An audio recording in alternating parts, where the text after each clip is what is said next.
ठीक है। Good morning बच्चों, कैसे हैं आप लोग? आई होप कि आप सब लोग बहुत बढ़िया होंगे और आप लोगों की तैयारी भी बहुत अच्छी चल रही होगी। ठीक है, सभी को बहुत बहुत गुड मॉर्निंग है, राम राम है, नमस्कार है। ठीक है, तो आज अपन जो रेस्पिरेशन या पादप कार्यकी में जो पादपों में श्वसन हम पढ़ रहे थे, वो आज वाला चैप्टर हम कंप्लीट कर लेंगे। ठीक है, कौन कौन सी प्रक्रियाएं हम पढ़ चुके हैं? हम लोगों ने ग्लाइकोलिसिस देख लिया था, लिंक अभिक्रिया, किण्वन या फर्मेंटेशन, क्रेब चक्र, ईटीसी, ये सारी प्रक्रियाएं हम देख चुके थे। ठीक है, तो अब क्या क्या चीजें आज हमको ध्यान में देनी है, आइए चालू करते हैं। ठीक है, अब देखो भाई, अब कार्बोहाइड्रेट उपापचय में आज हम एक प्रक्रिया देखते हैं सबसे पहले, जिसे मैं कहता हूं ग्लूकोनियोजेनेसिस। ठीक है, कौन सी प्रक्रिया देख रहे हैं? ग्लूकोनियोजेनेसिस। देखो बेटा, जिनको भी पीडीएफ नहीं मिल रही है बेटा, पीडीएफ जो है वो हर क्लास के लगभग 24 घंटों के बाद अवेलेबल होती है। टेलीग्राम पर एक उसका लिंक दे रखा होता है, कमेंट सेक्शन में नीचे भी एक लिंक दे रखा होता है, उससे टेलीग्राम पे आप जाएंगे, टेलीग्राम से आपको वो मिल जाएगा लिंक पर। ठीक है बच्चों, चलो इधर ध्यान देंगे। तो ग्लूकोनियोजेनेसिस का मतलब क्या है, ध्यान देंगे।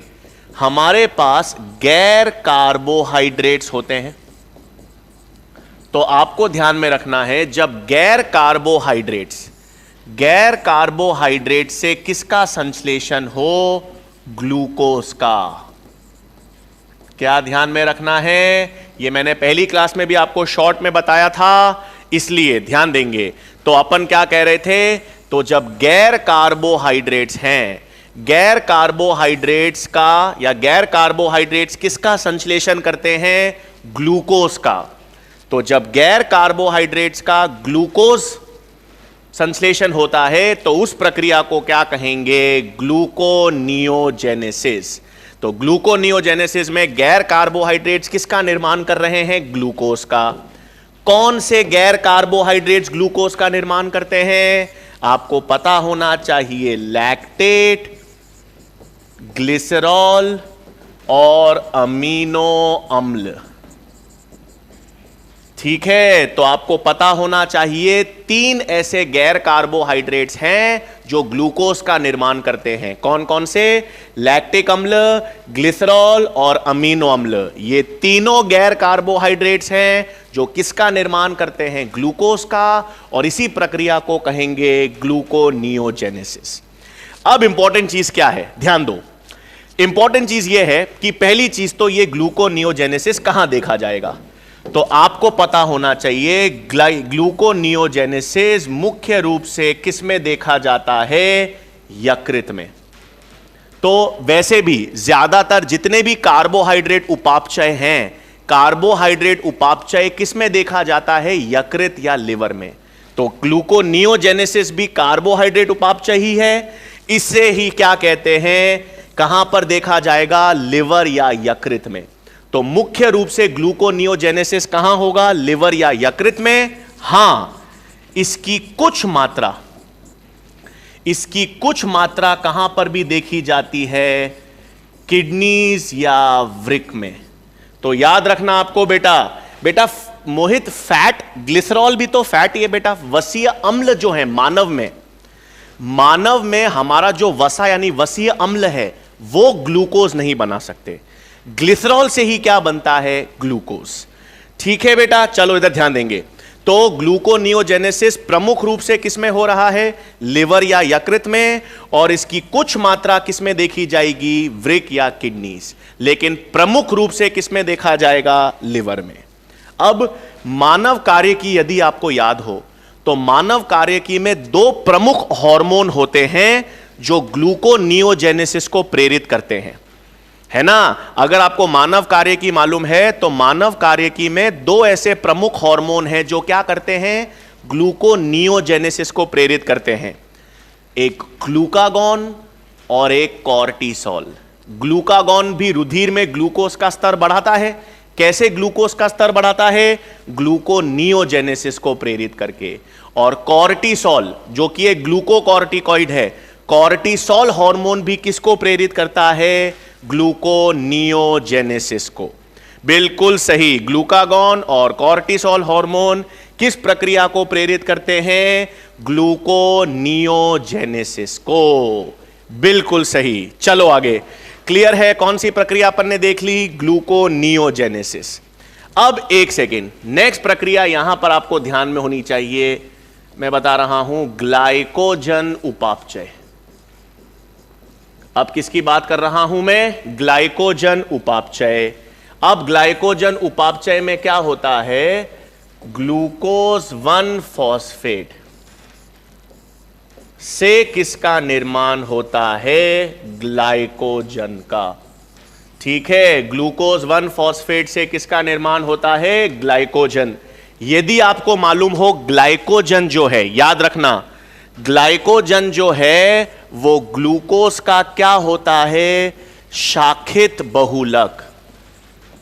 ठीक है ना? अगर आपको ग्लाइकोजन का मालूम हो तो ग्लाइकोजन ग्लूकोज का शाखित बहुलक होता है ना? इसमें यदि आपको बंध मालूम है कौन कौन से होते हैं?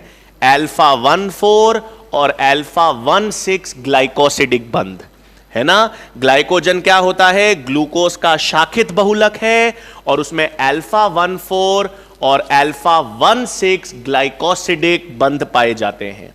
ठीक है, दूसरी चीज आपको पता होनी चाहिए, सर्वाधिक मात्रा में ग्लाइकोजन, सर्वाधिक मात्रा में ग्लाइकोजन कहां पर संचित रहता है जंतुओं में? तो ग्लाइकोजन जो है वो सर्वाधिक रूप से, क्या क्या मालूम होना चाहिए? सर्वाधिक रूप से किस में? कंकाल पेशियों में और यकृत में पाया जाता है। याद रखना, सर्वाधिक, ठीक है, सर्वाधिक मात्रा ग्लाइकोजन की किस में मिलेगी? कंकाल पेशियों में और यकृत में। तो जंतु में या मानव में ग्लाइकोजन सर्वाधिक मात्रा में मिलेगा कंकाल पेशियों में और सर्वाधिक सांद्र कहां होगा? यकृत में। ठीक है, फिर ग्लूकोज से ग्लाइकोजन बनाना है तो एक तो होगा आपके पास ग्लाइकोजन संश्लेषण, इसे कहते हैं ग्लाइकोजेनेसिस, और एक होता है ग्लाइकोजन का अपघटन, जिसे कहते हैं ग्लाइकोजीनोलाइसिस। ठीक है, ग्लाइकोजन जब ग्लूकोज में टूटेगा तो उसे क्या कहेंगे? ग्लाइकोजीनोलाइसिस। लाइसिस का मतलब अपघटन। और जब ग्लूकोज से ग्लाइकोजन बनेगा तो उस क्या कहेंगे? ग्लाइकोजेनेसिस। तो ग्लूकोज से ग्लाइकोजन का बनना ग्लाइकोजेनेसिस, नहीं ग्लूको नहीं बेटा, ग्लाइको, ग्लाइकोजन है ग्लाइकोजेनेसिस, और ग्लाइकोजन का ग्लूकोज में अपघटन क्या कहलाएगा? ग्लाइकोजीनोलाइसिस। और सर्वाधिक ग्लाइकोजन आपको कहां पे मिलेगा? कंकाल पेशियों में और यकृत में। और याद रखना, ये ग्लूकोज का शाखित बहुलक है, शाखित बहुलक जिसमें अल्फा 1,4 और अल्फा 1,6 ग्लाइकोसिडिक बंध पाए जाते हैं। ठीक है, क्लियर है चीज बिल्कुल? ग्लाइकोजन निर्माण को कहेंगे ग्लाइकोजेनेसिस, ग्लाइकोजन अपघटन को कहेंगे ग्लाइकोजीनोलाइसिस। ठीक है, शाखित बहुलक है और अधिक रूप से कहां पर संचित होगा? ठीक है, नहीं बेटा, ग्लूकोजेनेसिस कोई शब्द नहीं होता मोहित, ग्लाइकोजेनेसिस है और ग्लूकोनियोजेनेसिस होता है, ग्लूकोजेनेसिस कुछ नहीं। ठीक है, चलो आगे चलते हैं, आओ। अब देखो, कार्बोहाइड्रेट के बाद आज अपन बात करेंगे वसा उपापचय की।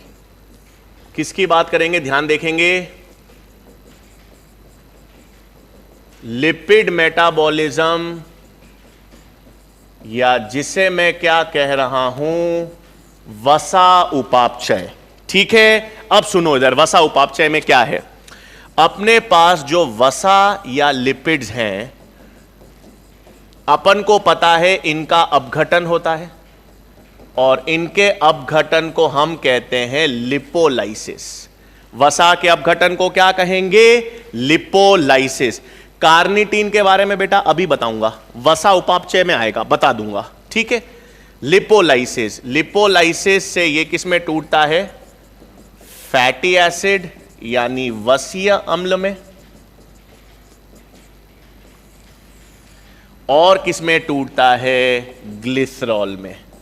ठीक है, हमें पता है वसा जो है वो वसा का लिपोलाइसिस होगा तो वो किस में टूटेगा? वसीय अम्ल और ग्लिसरॉल में। ग्लिसरॉल के बारे में हमको पता है, ये क्या करता है? ग्लिसरॉल जो है वो किस में परिवर्तित होता है? ग्लूकोज में। कौन सी प्रक्रिया के द्वारा? ग्लूकोनियोजेनेसिस। ये तो मैंने अभी आपको बता ही दिया। ग्लिसरॉल जो है वो ग्लूकोनियोजेनेसिस से क्या बना सकता है? ग्लूकोज। तो अब बात किसकी करेंगे? बात किसकी करेंगे? वसीय अम्ल या फैटी एसिड। तो अब अपन किस उपापचय की बात करेंगे? वसीय अम्ल के उपापचय की बात करेंगे। ठीक है, ध्यान से समझेंगे, आ जाओ। ठीक है, अब किसकी बात हो रही है? फैटी एसिड मेटाबॉलिज्म, या जिसे मैं कह सकता हूं वसीय अम्ल उपापचय। ठीक है, ध्यान देंगे, बहुत इंपॉर्टेंट चीज बता रहा हूं। अब ये जो वसीय अम्ल है या फैटी एसिड है, ठीक है, एक तो इसका ऑक्सीकरण होगा और इसके ऑक्सीकरण को हम क्या कहते हैं? बीटा ऑक्सीकरण। ठीक है, तो अपन फैटी एसिड के ऑक्सीकरण को क्या कहते हैं? बीटा ऑक्सीकरण। और ये किस में टूटता है? Acetyl coenzyme A. श्वसन का अगर पहला बेटा कार्निटीन, मैंने बोला ना आपको बेटा, जब अपन वसीय अम्ल का बताऊंगा उसमें अभी कार्निटीन आ जाएगा। ठीक है, इधर ध्यान दो। वसीय अम्ल जो है, वसीय अम्ल का बीटा ऑक्सीकरण किसमें होता है? एसिटाइल कोएंजाइम में। यदि आपको पहली क्लास याद हो, अपन ने श्वसन का एक पूरा चार्ट बनाया था, तो मैंने कहा था कि वसीय अम्ल का ऑक्सीकरण भी किसमें होगा? एसिटाइल कोएंजाइम में। और वसीय अम्ल का संश्लेषण, वसीय अम्ल का संश्लेषण भी कहां होगा? किससे होगा? एसिटाइल कोएंजाइम ए से। बेटा लाइव क्लासेस ही चल रही है ये, है ना विकी बेटा? ये लाइव क्लास ही तो है। ठीक है, तो वसीय अम्ल का बीटा ऑक्सीकरण किसमें हो रहा है? एसिटाइल कोएंजाइम ए में। और एसिटाइल कोएंजाइम ए से ही किसका संश्लेषण होता है? वसीय अम्ल का। अब फर्क क्या है? देखो, बहुत इंपॉर्टेंट चीज। पहली चीज, वसीय अम्ल का संश्लेषण जो है वो कहां पर होता है? कोशिका द्रव्य में। एसिटाइल कोएंजाइम से वसीय अम्ल बनता है, संश्लेषण कहां पर होगा? कोशिका द्रव्य में। जबकि वसीय अम्ल का बीटा ऑक्सीकरण, बीटा ऑक्सीकरण जंतुओं में, जंतुओं में मतलब एनिमल्स में तो कहां पर होगा? माइटोकॉन्ड्रिया में। और प्लांट्स में या पादपों में कहां पर होगा? पैरोक्सिसोम्स में। ये बहुत इंपॉर्टेंट चार्ट बता रहा हूं, ध्यान रखना। ठीक है, क्या ध्यान रखना? वसीय अम्ल का बीटा ऑक्सीकरण जंतुओं में कहां होगा? माइटोकॉन्ड्रिया। पादपों में कहां होगा? पैरोक्सिसोम्स। और संश्लेषण तो वसीय अम्ल का हमेशा कहां होगा? कोशिका द्रव्य में, एसिटाइल कोएंजाइम से। इसका मतलब जब वसीय अम्ल बनेंगे कहां? कोशिका द्रव्य में। और उनका ऑक्सीकरण वो टूटेंगे कहां? माइटोकॉन्ड्रिया में। तो वसीय अम्ल बन तो कोशिका द्रव्य में रहे हैं, उनका ऑक्सीकरण कहां होगा? माइटोकॉन्ड्रिया में।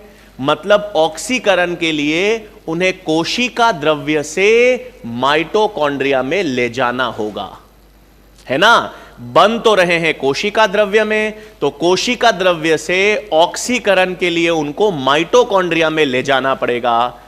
कौन लेकर जाएगा? कार्निटीन। कौन लेकर जाएगा? कार्निटीन। आप पूछ रहे थे ना कार्निटीन क्या है, तो कार्निटीन वो अणु है जो वसीय अम्ल को कोशिका द्रव्य से माइटोकॉन्ड्रिया में स्थानांतरित करता है ऑक्सीकरण के लिए। ठीक है, चलो अब हम डिटेल में किसकी बात करेंगे? बीटा ऑक्सीकरण की। ठीक, क्लियर बिल्कुल चीज है। हां बेटा, मिलती है, अभी निकालेंगे भी, एनर्जी कितनी मिलेगी वो भी निकालता हूं, बताता हूं। तो अपन अब किसकी डिटेल बात करेंगे बेटा? बीटा ऑक्सीकरण की, ध्यान देंगे। तो अब टॉपिक अपन देख रहे हैं वसीय अम्ल का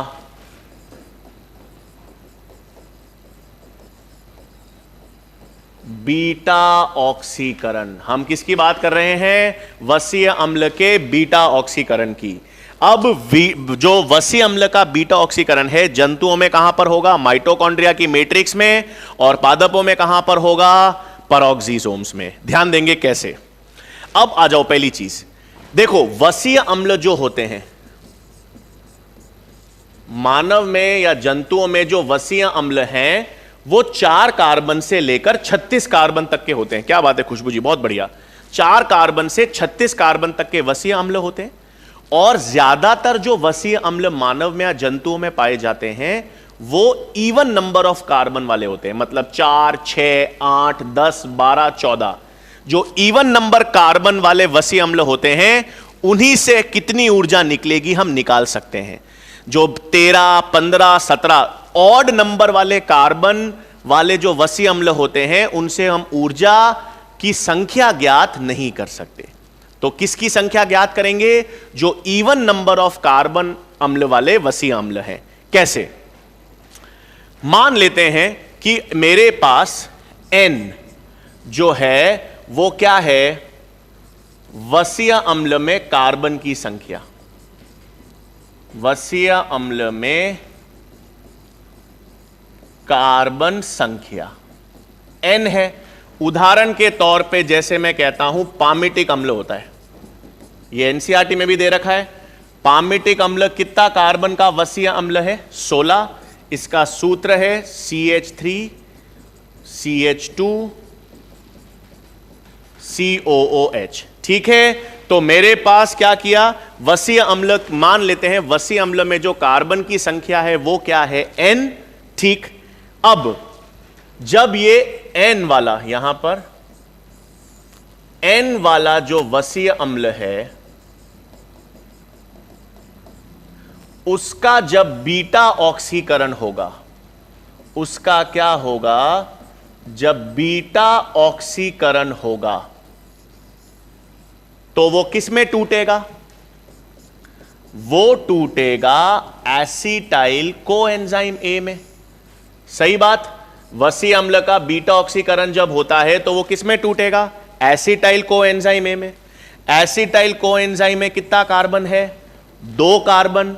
तो अगर कार्बन की संख्या वसीय अम्ल में N है तो एसिटाइल कोएंजाइम A की संख्या कितनी होगी? N/2। सही बात है ना भाई। अगर 16 कार्बन का वसीय अम्ल है तो 16 कार्बन वाला वसीय अम्ल जब एसिटाइल कोएंजाइम में टूटेगा तो कितने एसिटाइल कोएंजाइम बनेंगे? 8। 16 है तो कितने बनेंगे? 8। यानी कितने बनेंगे? N/2, क्योंकि एसिटाइल कोएंजाइम में कितना कार्बन है? 2। बीटा ऑक्सीडेशन का जो चक्र है, सुन लो, वो चक्र चलेगा N/2 -1। बीटा ऑक्सीडेशन का चक्र कितनी बार चलेगा? N/2 -1। N/2 -1 का मतलब है N/2 -1 NADH बनेंगे और N/2 -1 ही FADH बनेंगे। मतलब हर चक्र में एक NADH और एक FADH बनेगा हर चक्र में। तो जितनी बार चक्र चलेगा उतनी बार NADH और FADH बनेंगे। ये N/2 -1 कैसे आया पता है? नहीं पता है तो समझ लो, समझा देता हूं। देखो N/2 -1 चक्र कैसे आया समझा देता हूं। मान लो मेरे पास 8 कार्बन का वसीय अम्ल है। कितने कार्बन का वसीय अम्ल है? 8 कार्बन का। मतलब इसमें N क्या है? 8। ठीक है, तो कैसे? पहला चक्र, चक्र को मैं रेड में लिख रहा हूं। पहला चक्र हुआ, पहले चक्र में क्या बना? एक एसिटाइल कोएंजाइम में निकल गया और क्या बच गए? 6 कार्बन वाला वसीय अम्ल बच गया। फिर दूसरा चक्र होगा, दूसरा चक्र में फिर एक एसिटाइल कोएंजाइम में निकल गया और कितना बचा? 4 कार्बन। हर चक्र में एक एसिटाइल कोएंजाइम में निकालता जा रहा हूं। अब आखिरी चक्र में क्या होगा? आखिरी चक्र में ये जो 4 कार्बन है वो एक साथ क्या करेंगे? 2 एसिटाइल कोएंजाइम बना देंगे। तो देखो 8 कार्बन, N जब 8 था तो एसिटाइल कोएंजाइम में कितनी बने? 1 2 3 4। कितने बने? 4 एसिटाइल कोएंजाइम है, यानी N/2। और चक्र कितनी बार चला? चक्र कितनी बार चला? 1 2 और 3 बार। तो चक्र कितनी बार चला? N/2 -1। अगर यह बात क्लियर है मेरे को थम्स अप करके बता दो, फिर अपन कैलकुलेट करते हैं कि जब वसीय अम्ल का ऑक्सीकरण होगा तो ऑक्सीकरण होने पर N/2 तो एसिटाइल कोएंजाइम में बनेंगे और चक्र N/2 -1 एक कम चलेगा, और एक कम चलेगा तो N/2 -1 NADH और N/2 -1 FADH बनेंगे। क्लियर है चीज बिल्कुल सबको? चलो आओ निकालें। चलो बढ़िया, आ जाओ। तो अपन किसकी बात कर रहे थे? पामिटिक अम्ल की। चलो बहुत बढ़िया।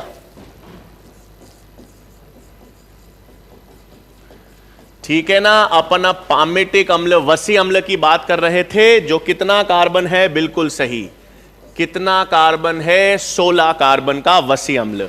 आओ इससे ऊर्जा निकालते हैं। चलो भाई, बहुत बहुत धन्यवाद। आओ, तो पामिटिक अम्ल में N कितना है? 16। तो एसिटाइल कोएंजाइम में कितने बनेंगे? N/2 यानी 8।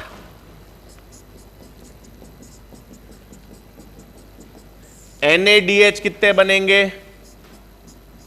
N/2 -1 यानी 7। और FADH भी कितने बनेंगे? N/2 -1 7। सही बात है, बिल्कुल सही। पामिटिक एसिड 16 कार्बन है। इसका अपन क्या समझ रहे हैं? बीटा ऑक्सीकरण से ऊर्जा निकाल रहे हैं। इसके बीटा ऑक्सीकरण से कुल ऊर्जा। FADH अपन को पता है कितने ATP के बराबर होता है? 2। तो कितने ATP आए? 14। NADH हमको पता है 3। कितने आए? 21। एसिटाइल कोएंजाइम में से बताओ तो। ठीक है, एसिटाइल कोएंजाइम में से कितने ATP मिलते हैं? शाबाश, एसिटाइल कोएंजाइम में से 12 ATP क्रेब चक्र के माध्यम से। तो एक एसिटाइल कोएंजाइम में से 12, तो 8 से कितने हो गए? 96। ठीक है, टोटल ऐड करोगे कितने आएंगे? 131 ATP। ये जवाब नहीं है। 131 जवाब नहीं है। क्यों? मैंने अभी आपको बताया था वसीय अम्ल कहां बन रहे थे? कोशिका द्रव्य में। और ऑक्सीकरण कहां हो रहा है? माइटोकॉन्ड्रिया में। इसका मतलब वसीय अम्ल को कोशिका द्रव्य से माइटोकॉन्ड्रिया में लाना पड़ता है और उसके स्थानांतरण के लिए 2 ATP ऊर्जा खर्च होती है। क्या खर्च होती है? 2 ATP ऊर्जा खर्च होगी। 2 ATP खर्च क्यों हो रही है? वसीय अम्ल को कोशिका द्रव्य से माइटोकॉन्ड्रिया में स्थानांतरित करने के लिए। तो जो भी कुल ATP आएगी उसमें से 2 एटीपी माइनस करेंगे और आपके पास उत्तर आ जाएगा 129। ठीक है, क्लियर है बिल्कुल चीज। तो कोई भी वसी अम्ल आपसे पूछ ले, 16 कार्बन का, 14 कार्बन, 12 कार्बन, 18 कार्बन, 20 कार्बन, कोई भी आपसे पूछ ले, आप टोटल एटीपी निकाल सकते हो। n दे रखा है n/2, n/2 -1, n/2 -1, कुल जोड़ के 2 एटीपी घटाकर जवाब आ जाएगा। क्लियर है बिल्कुल चीज। वसीय अम्ल, इसलिए मैंने कहा भी था, आपको याद है, वसीय अम्ल के ऑक्सीकरण से ग्लूकोज से कहीं ज्यादा ऊर्जा मिलती है। एक ग्लूकोज का अणु 6 कार्बन था, कितने बना रहा था? 38 एटीपी। पामिटिक अम्ल 16 कार्बन का है, कितनी ऊर्जा दे रहा है? 129 एडीपी। हां बेटा, FADH भी n/2 -1 बनेगा, NADH भी n/2। जितने भी चक्र होंगे, जितना बीटा ऑक्सीडेशन का चक्र है, उसमें एक NADH और एक FADH बनेगा। ठीक है, चले आगे। ठीक है, तो पामिटिक अम्ल, वसीय अम्ल का बीटा ऑक्सीकरण वाला सिस्टम भी मैंने आपको बता दिया। आओ नेक्स्ट चलें, आ जाओ। अब अपने पास नेक्स्ट चीज ध्यान में रखनी है। अब एक सेकेंड, अब यहां पर वसीय अम्ल का मैंने उपापचय देख लिया। अब अपन देखते हैं किसका मान? RQ। RQ को अपन क्या कहते हैं? श्वसन गुणांक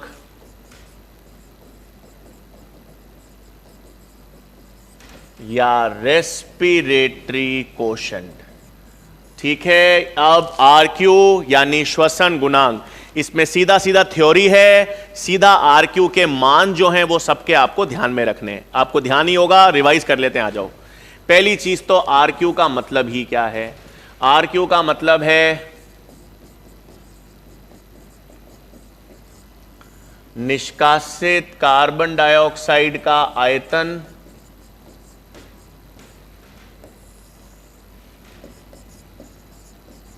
बटा प्रयुक्त ऑक्सीजन का आयतन।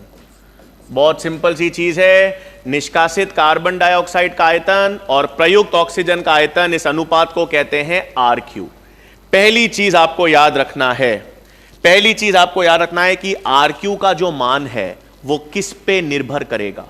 ठीक है, अगर आपसे पूछ लिया जाए RQ का मान किस पे निर्भर करेगा, तो RQ का मान श्वसन क्रियाधार की प्रवृत्ति पर निर्भर करेगा। ठीक है, तो RQ का मान किस पर निर्भर करता है? किस पर निर्भर करेगा? श्वसन क्रियाधार पर निर्भर करेगा। किस प्रकार का श्वसन क्रियाधार है? वो प्रोटीन है, कार्बोहाइड्रेट है, वसा है, कार्बनिक अम्ल है। तो किस पे RQ का मान निर्भर करता है? श्वसन क्रियाधार, या जिसे अंग्रेजी में हम कहते हैं रेस्पिरेटरी सबस्ट्रेट पर निर्भर करेगा। बिल्कुल सही, बिल्कुल सही, सब सही बता रहे हो। तो अब वैल्यूज आपको ध्यान रखनी है किस किस की। जैसे RQ, मैंने कार्बोहाइड्रेट्स की बात करें या ग्लूकोज की बात करें तो पता ही है RQ का मान क्या होगा? 1। यदि मैं प्रोटीन की बात करूं तो RQ का मान 1 से कम, 0.8 से 0.9। अगर मैं वसा की बात करूं, वसा में भी RQ का मान 1 से कम यानी 0.7। अगर मैं कार्बनिक अम्ल की, ऑर्गेनिक एसिड्स की बात करूं तो RQ का मान 1 से ज्यादा। इसमें क्या क्या याद रखना है? सिट्रिक अम्ल, मैलिक अम्ल, ऑक्सैलिक अम्ल, इसका मान होता है 1.3, 1.334। तो जितने भी कार्बनिक अम्ल है, कार्बनिक अम्ल में RQ का मान क्या होगा? 1 से ज्यादा। अवायवीय श्वसन की बात करें तो अवायवीय श्वसन में ऑक्सीजन नहीं होगा, तो ऑक्सीजन नहीं होगा तो अवायवीय श्वसन में RQ का मान अनंत या इंफिनिटी। अवायवीय श्वसन में RQ का मान क्या हो जाएगा? अनंत। अब दो विशेष क्या है? अगर मिश्रित डाइट आपसे पूछी जाए, मिश्रित डाइट में RQ का मान कितना होगा? 0.85। और एक विशेष केस याद रखना, स्पेशल केस। स्पेशल केस कौन सा? RQ कैम पादप का रात्रि में, तो आपको पता होना चाहिए मान होगा 0। ये सुन लो भाई, ये स्पेशल केस जो है कैम वाला, ये क्यों है? जब हम प्रकाश संश्लेषण पढ़ेंगे, फोटोसिंथेसिस वाला चैप्टर पढ़ेंगे फिजियोलॉजी में, फोटोसिंथेसिस में कौन से पादप होते हैं? कैम पादप। कैम पादप की विशिष्टता क्या होती है कि उनके रंध्र वाष्पोत्सर्जन कम करने के लिए रंध्र दिन में तो बंद रहते हैं और रात में खुलते हैं। तो जब रंध्र रात में खुलते हैं तो ये काम कैम पादप जो हैं वो रात में कार्बन डाइऑक्साइड को स्थिर करते हैं। रात में CO2 को निष्कासित नहीं करते, कार्बन डाइऑक्साइड को स्थिर करते हैं, इसलिए उनके RQ का मान 0। सही। मिश्रित डाइट बेटा जिसमें प्रोटीन, वसा, कार्बोहाइड्रेट सब शामिल हो, ठीक है, तो उसलिए RQ का मान क्या होगा? 0.85। तो सीधे सीधे वैल्यूज हैं, सीधे MCQ के आपको वैल्यू ध्यान में रखनी है, RQ। ठीक है। अच्छा, फिर नेक्स्ट चीज याद रखना है आपको, 1 मिनट, बिल्कुल। नेक्स्ट आप याद में रखना, जो पादपों में है, पादपों में गैसों के आदान प्रदान हेतु, मतलब गैसों के आदान प्रदान का मतलब है गैसियस एक्सचेंज। तो गैसों के आदान प्रदान हेतु दो प्रमुख संरचना आपको ध्यान में रखनी है, एक तो रंध्र स्टोमेटा और दूसरा वात रंध्र या जिसे कहते हैं लेंटिसेल्स, है ना। तो आपको ध्यान में रखना है पादपों में गैसों के आदान प्रदान हेतु, गैसों के आदान प्रदान हेतु दो विशेष संरचनाएं हैं, एक तो रंध्र और दूसरा वात रंध्र।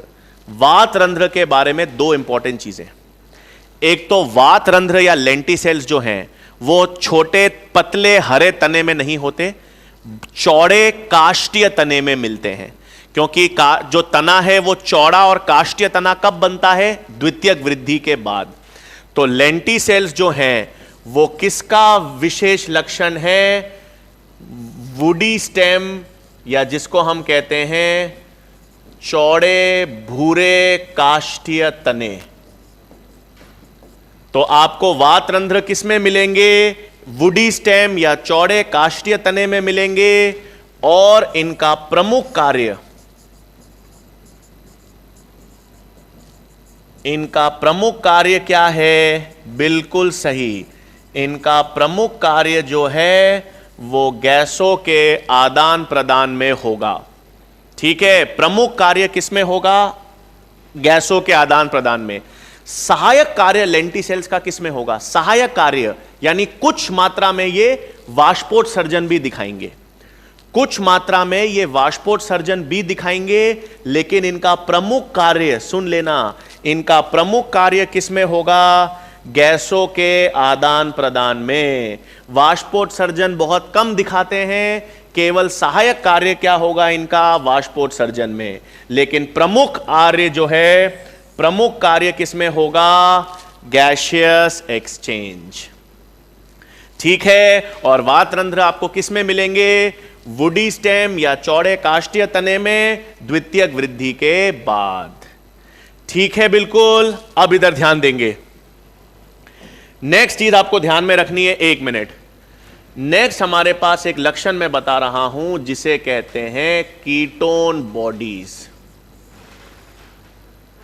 ठीक है, ये कीटोन, हाँ बेटा पेंटोस फॉस्फेट भी बता दूंगा, इधर ध्यान देंगे आराम से, क्या क्या ध्यान रखना है पहले एक एक करके। कीटोन बॉडीज 3 या 4 बिंदु आप कीटोन बॉडीज में ध्यान में रखना है आपको। पहली चीज, सबसे पहले कीटोन बॉडीज क्या होती हैं, किससे बनती हैं, कब बनती हैं। ठीक है, तीन इंपॉर्टेंट चीजें हैं कि यह है क्या, बनेगी कब और किससे बनेगी।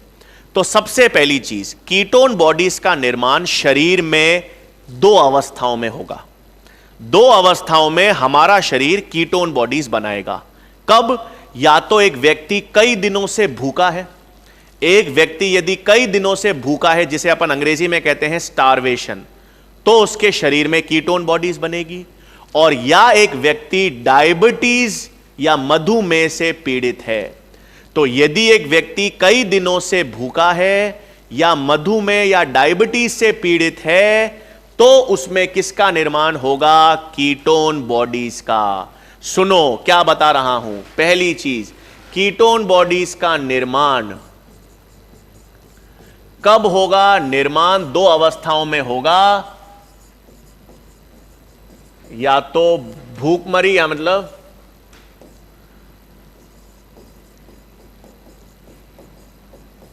कई दिनों से भूखे व्यक्ति में होगा, और या किससे पीड़ित, डायबिटीज मेलाइटस। कौन सी बीमारी है, मधुमेह।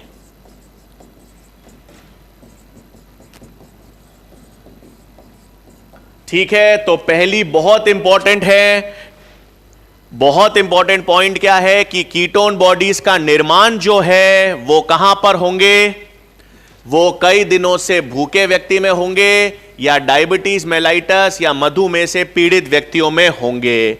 ठीक है, पहली चीज। तो दूसरी चीज, किससे निर्माण होगा, तो कीटोन बॉडीज का निर्माण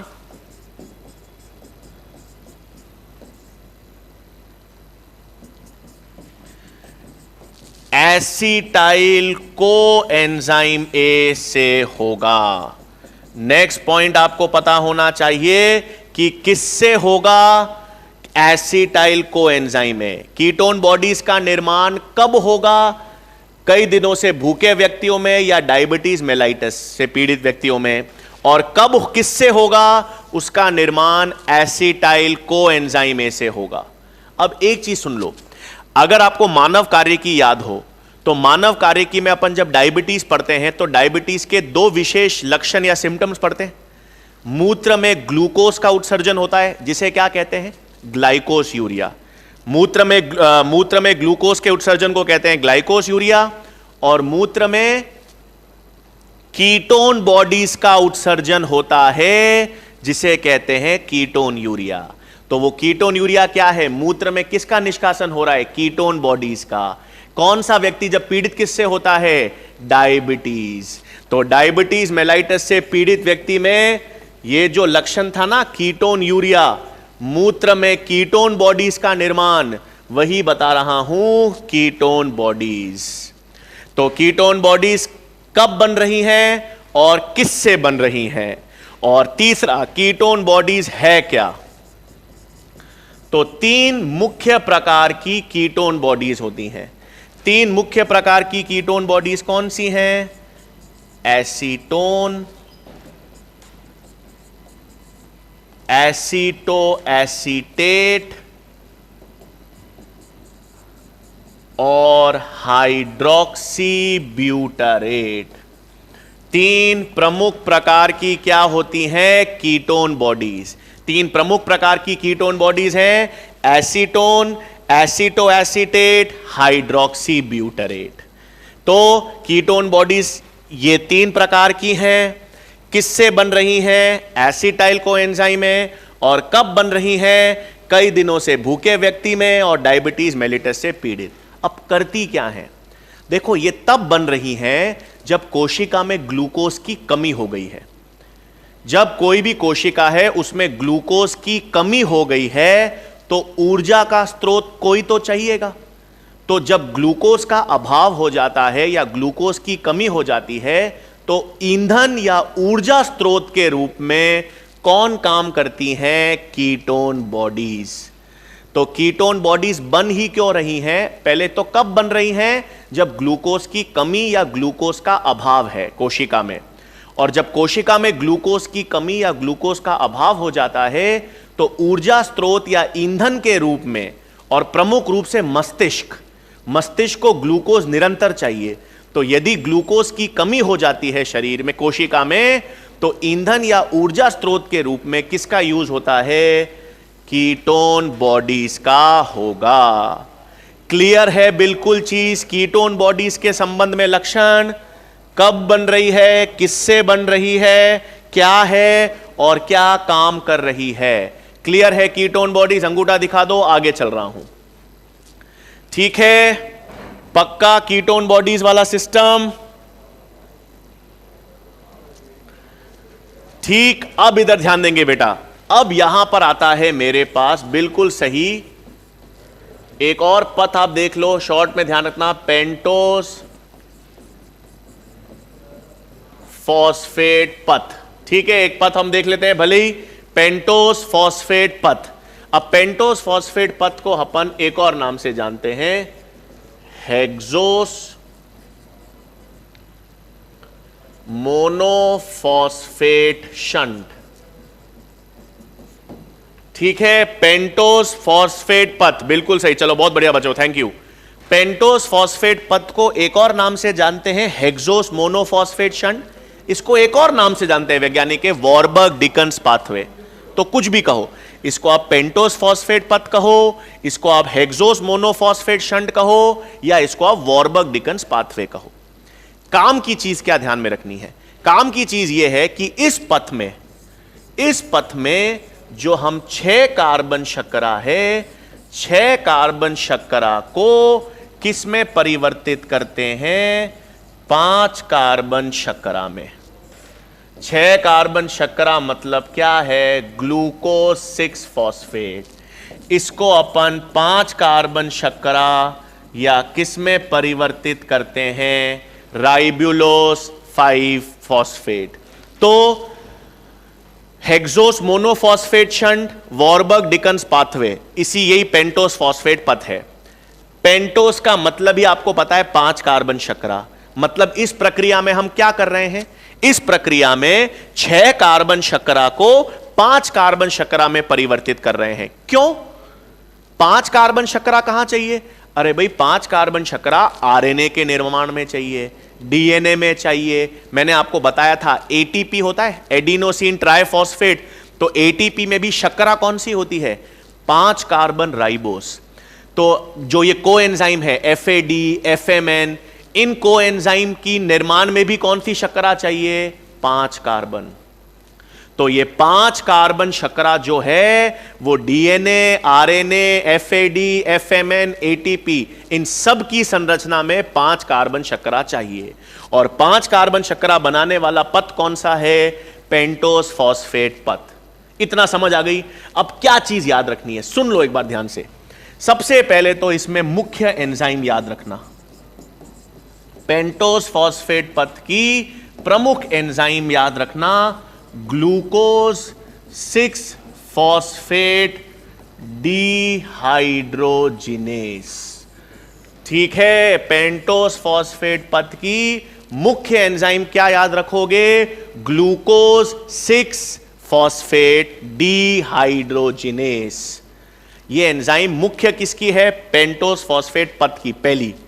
दूसरा, जब आनुवांशिकी पढ़ते हैं तो आनुवांशिकी में X सहलग्न रोग पढ़ते हैं, याद है आपको? आनुवांशिकी में X सहलग्न अप्रभावी रोग होते हैं।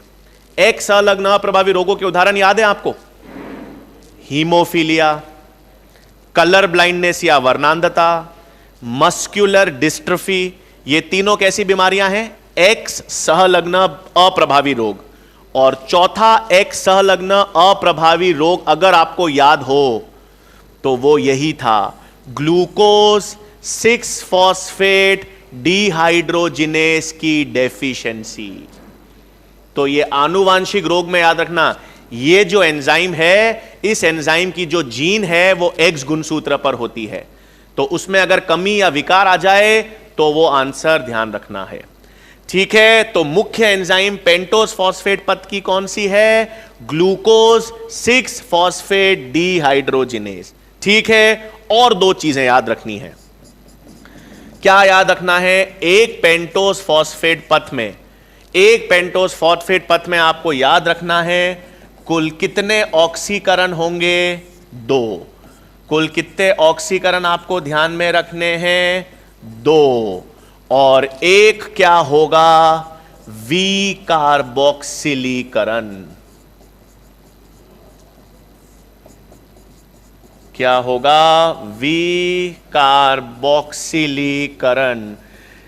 पूरा का पूरा चक्र या पथ याद रखने की जरूरत नहीं है, बिल्कुल जरूरत नहीं। क्या याद रखना है? ये अगर सिर्फ यही पोर्शन याद होना बोर्ड का, पेंटोस फॉस्फेट पथ में कोई दिक्कत नहीं आएगी। सुन लो, पेंटोस फॉस्फेट पथ का नाम लिख दिया मैंने, हेक्सोस मोनोफॉस्फेट शंट या वॉरबर्ग डिकन्स पथ।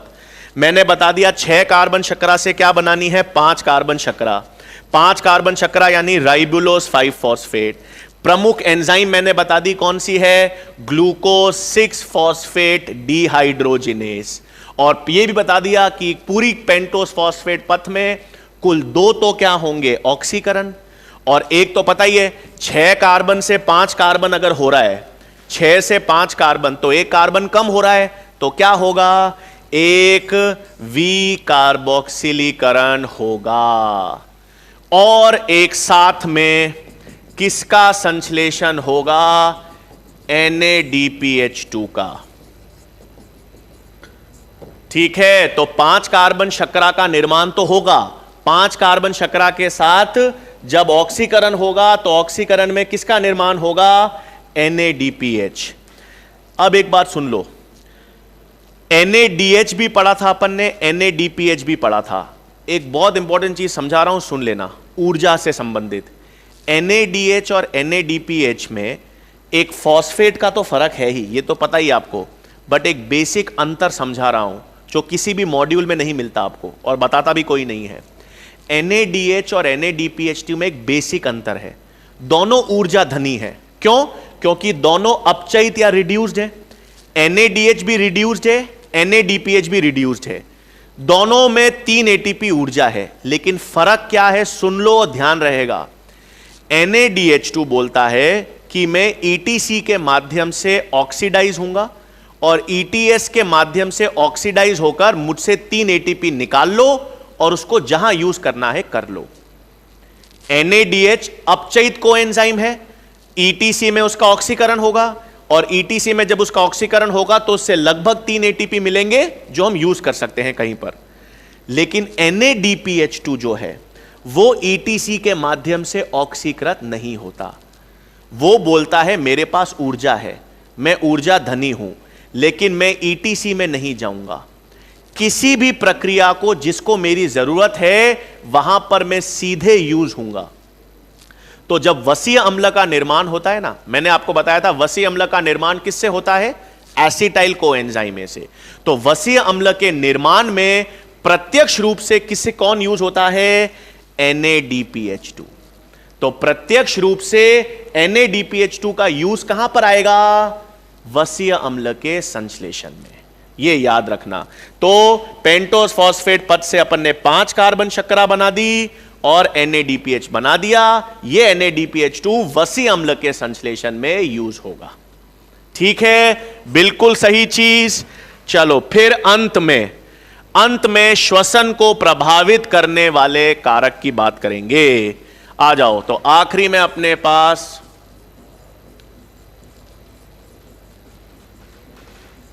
क्या आ जाता है? फैक्टर्स अफेक्टिंग रेस्पिरेशन, यानी श्वसन को प्रभावित करने वाले कारक।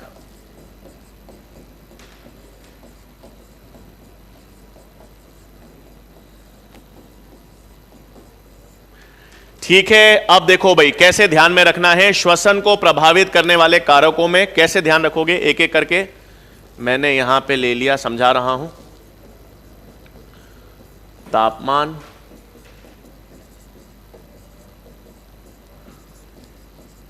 ऊर्जा उपयोग,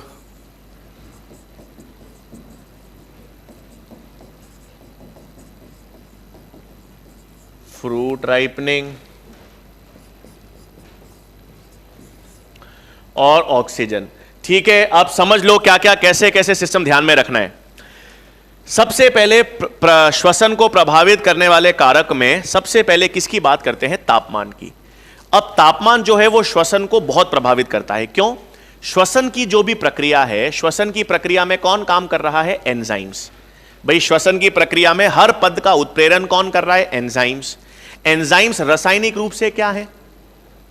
प्रोटीन्स। एंजाइम्स रासायनिक रूप से क्या है? प्रोटीन्स। और हमें पता है प्रोटीन्स जो हैं वो अधिक तापमान पर विकृतीकृत हो जाते हैं, है ना। इसका मतलब यह है कि सामान्यतः जो श्वसन की प्रक्रिया है उसके लिए जो अनुकूलित तापमान है, बिल्कुल बेटा ये टॉपिक है, लास्ट टॉपिक है लेसन का, ये श्वसन खत्म कर देंगे अपन आज, ठीक है ना। ध्यान से लास्ट समझ लो। इसका मतलब सामान्यतः श्वसन के लिए जो अनुकूलित तापमान होता है वो 20 से लेकर 35 डिग्री सेंटीग्रेड तक होता है। क्योंकि बहुत कम तापमान, आज आपने 15 डिग्री सेंटीग्रेड से कम तापमान कर दिया, फ्रिज में अपन चीजें रखते हैं ना, तो बहुत कम तापमान पर भी क्या होती है? एंजाइम्स की क्रिया कम हो जाती है। और अधिक तापमान में 35 मतलब 40 डिग्री सेंटीग्रेड या उससे अधिक का तापमान दो तो उसमें एंजाइम्स जो हैं वो विकृतीकृत हो जाती हैं, ठीक है। तो तापमान जो है वो क्या रहेगा? 20 से 35 डिग्री सेंटीग्रेड। हेमन बेटा ईडी पाथवे इस तरह से बेटा अगर आपको बेसिक्स पढ़ने हैं बेटा, हर प्रक्रिया हर टॉपिक पढ़ना है बेटा, तो वो ऐप में ही संभव है ना बेटा। अभी 26 जुलाई के लिए जो क्रैश कोर्स है उसमें बहुत सारा सिलेबस अपन को कवर करना है, तो एक एक चीज डिटेल में अगर कोई भी टॉपिक पढ़ना है बेटा तो वो ऐप में अवेलेबल होगा, है ना बच्चों। चलो ध्यान देंगे यहां पर। तो 20 से 35 डिग्री सेंटीग्रेड तक क्या रहता है? तापमान का अनुकूलित तापमान। कम तापमान पर एंजाइम की क्रिया क्या हो जाती है? कम। और बहुत अधिक तापमान पर एंजाइम्स क्या हो जाती है? विकृतीकृत। तो अनुकूलित तापमान जो श्वसन के लिए रहेगा वो रहेगा 20 से 35 डिग्री सेंटीग्रेड। फिर आता है ऊर्जा उपयोग। अब देखो कोई भी सवाल आता है, कोई भी सवाल मतलब आपसे पूछ लेते हैं कि भाई पादप जो है वो मृदा से खनिज का अवशोषण कर रही है, या पादप को चोट लग गई है तो उसमें घाव भरने की प्रक्रिया है। अब पादप में चोट लगेगी तो जब वो घाव भरेगा या मृदा से खनिज का अवशोषण करेगा तो ये सारी सक्रिय प्रक्रिया है। सारी सक्रिय प्रक्रिया है मतलब इन सारी प्रक्रियाओं के लिए ऊर्जा चाहिए, और ऊर्जा कहां से आएगी? श्वसन से। इसका मतलब कोई भी सवाल आता है कि पादपों को मृदा से खनिज का अवशोषण करना है या घाव भरना है, तो इस ऐसी प्रक्रियाओं में श्वसन की प्रक्रिया पर क्या प्रभाव पड़ेगा? श्वसन की प्रक्रिया बढ़ जाएगी। श्वसन की प्रक्रिया क्यों बढ़ जाएगी? क्योंकि उसके लिए ऊर्जा आवश्यक है। तो वो सारी प्रक्रियाएं जिनके लिए ऊर्जा का आवश्यक है, जहां ऊर्जा उपयोग होगी, वो श्वसन दर को क्या कर देगी? बढ़ा देगी। तो पादपों में अगर आपको खनिज का अवशोषण करना हो मृदा से तो श्वसन की प्रक्रिया बढ़ जाएगी। आपको घाव भरने हैं पादपों में, उसके लिए भी ऊर्जा चाहिए, तो श्वसन की प्रक्रिया बढ़ जाएगी। तो कोई भी ऐसी प्रक्रिया जिसके लिए ऊर्जा की जरूरत हो उसमें श्वसन की प्रक्रिया क्या हो जाती है? बढ़ जाती है, ठीक। नेक्स्ट आता है फल पकना या फ्रूट राइपनिंग। इसमें आपको पता ही है बच्चों, फ्रूट राइपनिंग का मतलब, फ्रूट राइपनिंग में कौन सा पादप हार्मोन काम करता है? बताओ तो। फ्रूट राइपनिंग में कौन सा बेटा नेक्स्ट चैप्टर अपन आज ये चैप्टर खत्म करेंगे, कल जो है वो अपन पादपों में जो जल संबंध है, ट्रांसपोर्ट इन प्लांट्स, जल पादपों में परिवहन वाला चैप्टर चालू करेंगे। पादपों में परिवहन करने के बाद फिर मैं प्रकाश संश्लेषण करा दूंगा। एक बार अपन ने पादप कार्यकी चालू की है तो पादप कार्यकी में ये तीनों चैप्टर जो हैं वो समझने और कॉन्सेप्ट वाले हैं। तो अपन ने श्वसन तो कंप्लीट कर लेंगे आज, कल फिर मैं पादपों में जल संबंध वाला चैप्टर चालू करूंगा, ठीक है ना। चलो तो अपन, हाँ बिल्कुल सही मोहित जी आदमन, बिल्कुल इथाइलिन। तो पादपों में जो फलों का परिपक्वन है या फ्रूट राइपनिंग है उसमें कौन काम करता है? Ethylene hormone. अब जब फलों में राइपनिंग होती है तो श्वसन दर क्या हो जाती है? बढ़ जाती है। बिल्कुल सबने जवाब सही दिया बेटा।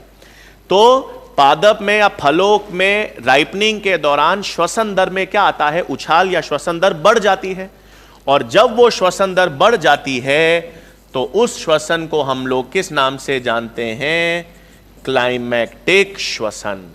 तो फ्रूट राइपनिंग के दौरान जब श्वसन दर अत्यधिक बढ़ जाती है तो श्वसन दर बढ़ जाने को अपन क्या कहते हैं?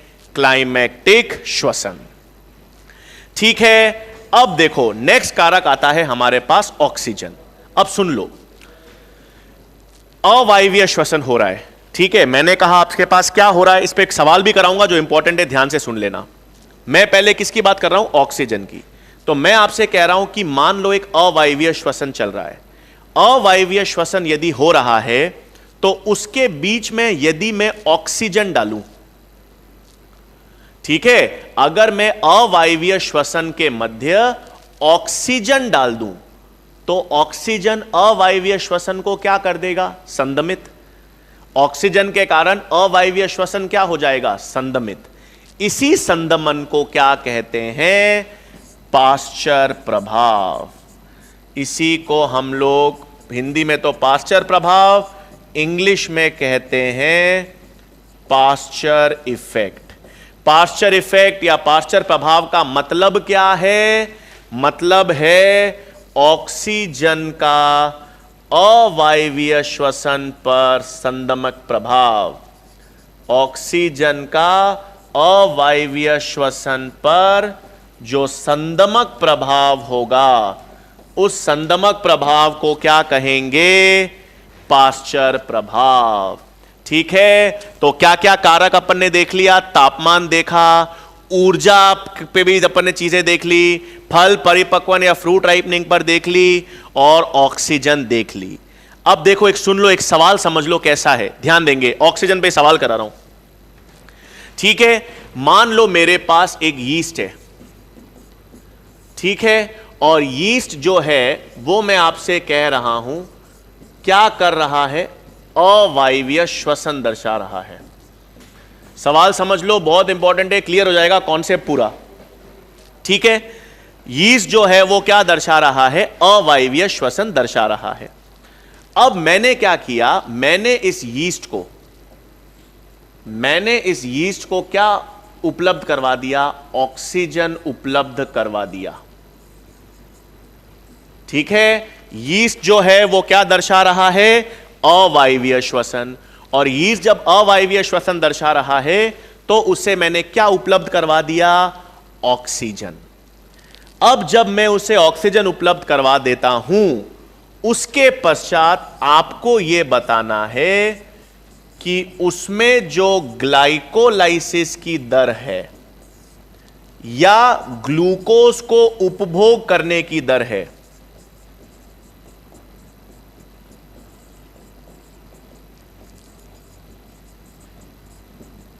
उस पर क्या प्रभाव पड़ेगा? सुन लो, यीस्ट क्या कर रहा है? अवायवीय श्वसन दर्शा रहा है। यीस्ट जब अवायवीय श्वसन दर्शा रहा है, उसके बाद मैंने उसको ऑक्सीजन उपलब्ध करवा दिया।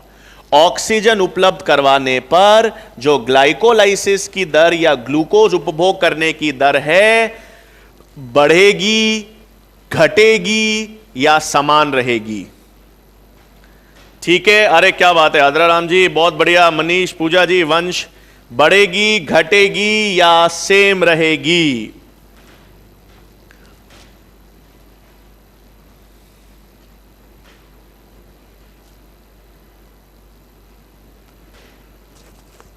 काफी जवाब आ रहे हैं मेरे पास, कुछ ज्यादातर सही आ रहे हैं, कुछ कुछ गलत भी हैं।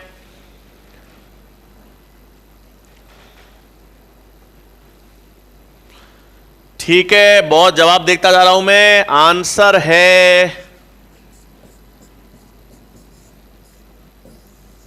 ग्लाइकोलाइसिस की दर या ग्लूकोज उपभोग करने की दर कम हो जाएगी। क्या हो जाएगी? घटेगी या कम हो जाएगी? ठीक है, जिसने कम बताया बेटा बहुत अच्छा, सबने सही बताया है। जिन्होंने नहीं बताया, देखो कॉन्सेप्ट समझ लो। पूरा जो चैप्टर देखो, श्वसन का उद्देश्य ही क्या है? श्वसन का उद्देश्य है कि अपन को ऊर्जा निर्मित करनी है। सही बात। श्वसन का उद्देश्य क्या है? ऊर्जा निर्मित करना। फिर वायवीय श्वसन के दौरान ज्यादा ऊर्जा निर्मित होती है और अवायवीय श्वसन के दौरान कम ऊर्जा निर्मित होती है। सही बात, वायवीय श्वसन में अधिक ऊर्जा, अवायवीय श्वसन में कम ऊर्जा।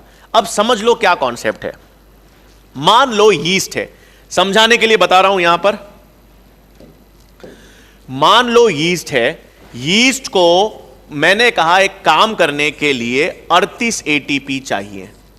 उदाहरण के तौर पे 38 मतलब मैं सिर्फ समझाने के लिए, मान लो ग्लूकोज को कार्य करने के लिए या यीस्ट को कार्य करने के लिए कितने ऊर्जा चाहिए? 38 एटीपी। तो यदि जब वो अवायवीय श्वसन कर रही है, यीस्ट जब अवायवीय श्वसन कर रही है, तो अवायवीय श्वसन का मतलब हमको पता है एक ग्लूकोज से केवल कितनी ऊर्जा मिलती है? 2 एटीपी। अवायवीय श्वसन में एक ग्लूकोज से केवल कितनी ऊर्जा मिलती है? 2 एटीपी। इसका मतलब 38 एटीपी करने के लिए उसको 19 ग्लूकोज के अणु चाहिए। उसको कितने चाहिए? 19 ग्लूकोज के अणु चाहिए, यानी उसको 19 बार ग्लाइकोलाइसिस करना पड़ेगा। सही बात, अवायवीय श्वसन में एक बार में उससे एक ग्लूकोज से 2 ही एटीपी मिलते हैं। तो यदि उसको 38 एटीपी चाहिए तो उसको 19 ग्लूकोज अणु का उपभोग करना पड़ेगा, 19 बार ग्लाइकोलाइसिस चलानी पड़ेगी। सही बात। अब यदि मैं उसको ऑक्सीजन उपलब्ध करवाता हूं, तो ऑक्सीजन उपलब्ध करवाने पर हमको पता है वायवीय प्रक्रिया में एक ग्लूकोज से ही 38 एटीपी मिल जाते हैं। सही बात, वायवीय प्रक्रिया में तो एक ग्लूकोज से ही 38 एटीपी मिल जाएंगे। तो ग्लूकोज का उपभोग, अब उसको 19 ग्लूकोज यूज करना है या एक ग्लूकोज? एक ही करना है। उसको 19 बार ग्लाइकोलाइसिस चलाना है या एक ही बार? एक ही बार। तो ग्लाइकोलाइसिस की दर या ग्लूकोज उपभोग करने की दर क्या हो गई? कम हो गई। आ गई बात समझ में? यह कॉन्सेप्ट क्लियर हो गया? अगर क्लियर हो गया तो अंगूठा दिखा दो। अगर कॉन्सेप्ट क्लियर हो गया तो अंगूठा दिखा दो। जवाब क्लियर हो गया कि घटेगी क्यों? कॉन्सेप्ट क्लियर हो गया, घटेगी क्यों? चलो, बहुत बहुत धन्यवाद। अब देखो एक और चीज समझ लो। मैंने आपसे कहा एक और चीज, एक सेल ए है, कोशिका। सबको सम, बिल्कुल सबको कम आ गया। अरे वाह, चलो बहुत बहुत बढ़िया भाई, धन्यवाद। दूसरा है सेल बी। इस सेल में एडीपी का स्तर अधिक है और इसमें एटीपी का स्तर अधिक है।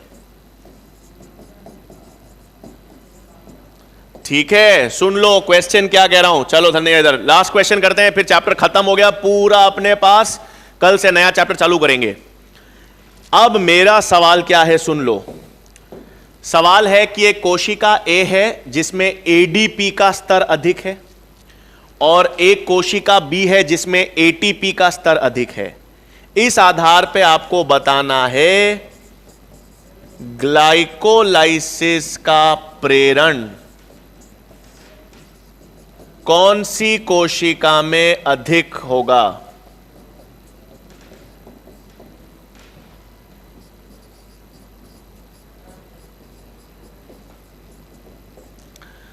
ठीक है, अब सुन लो भाई सवाल, आखिरी सवाल करा रहा हूं, फिर देख लेते हैं।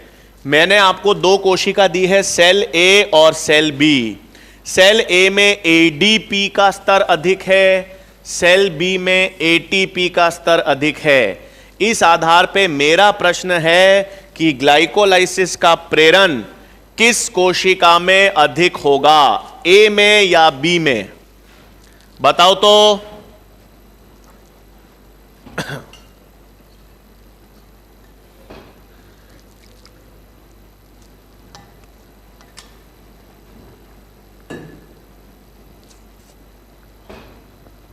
सेल ए में या सेल बी में?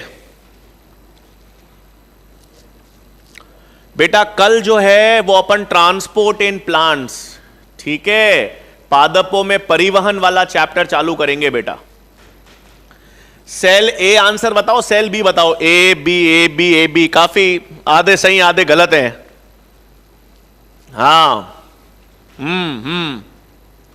ग्लाइकोलाइसिस का प्रेरण किस कोशिका में अधिक होगा?